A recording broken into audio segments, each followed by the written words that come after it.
سلام به همه دوستای پر انرژی. تا حالا براتون پیش اومده که با اشتیاق یک تصمیم مهم بگیرین؟ مثلا تصمیم به یادگیری یک مهارت جدید، رفتن به باشگاه، تغییر شغل یا حتی مدیریت مالی.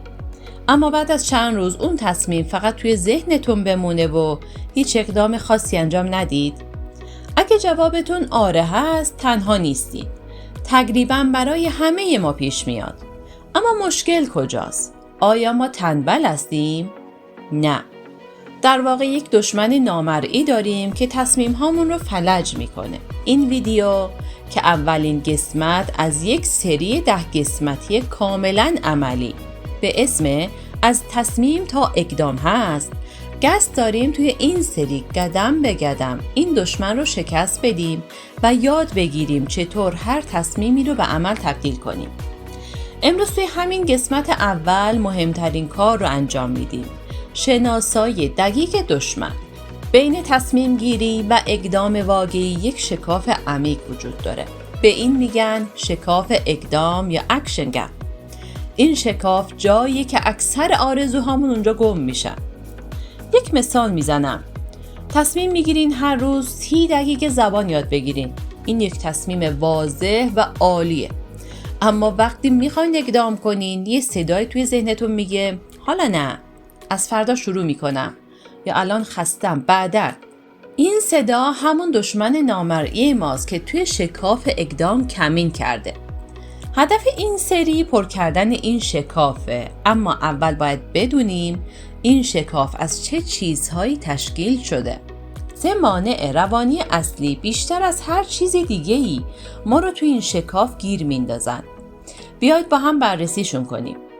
اولی ترسه. ترس سلطان تمام موانعه. ترس از شکست. نکنه نتونم، نکنه مسخره بشم. ترس از موفقیت. نکنه زندگی عوض بشه، نکنه نتونم حفظش کنم. ترس از قضاوت دیگران. این ترس ها ما رو فلج میکنن. مغز ما برای محافظت از ما طراحی شده. بنابراین هر حرکت جدیدی رو به عنوان یک تهدید میبینه و میخواد ما رو توی منطقه امن نگه داره. دومی کمالگراییه. ذهنیت یا همه چیز یا هیچ چیز. یا صفر یا 100، یا سیاه یا سفید. اگه نتونم کامل و بی‌نقص انجامش بدم، پس بهتر اصلا شروعش نکنم. منتظر شرایط ایدئال هستیم. وقتی فلان کتاب رو خریدم شروع میکنم، وقتی تعطیلات شد، وقتی دوره رو تموم کردم. کمالگرایی یک بهانه بسیار شیک برای به تعویق انداختنه. سومین دلیل ابهام و تردیده. تصمیم واضحه، اما قدم اول مبهمه. خب حالا دقیقاً از کجا شروع کنم؟ احساس میکنیم اطلاعات کافی نداریم. بذاری تحقیق دیگه بکنم، بعد شروع میکنم.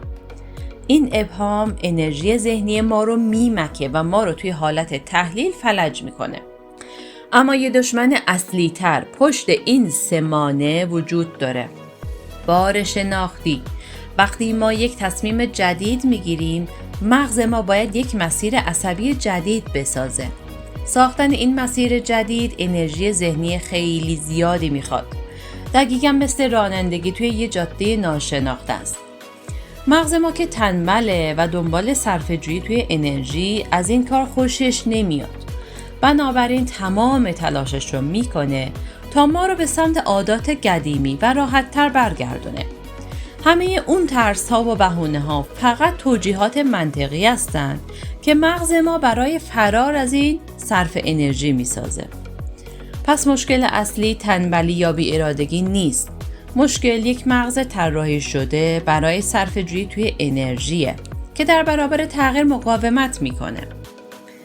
خیلی خوب، پس امروز فهمیدیم بین تصمیم و عمل یک شکاف اقدام وجود داره و 3 مانع اصلی این شکاف ترس، کمالگرایی و ابهام هستند.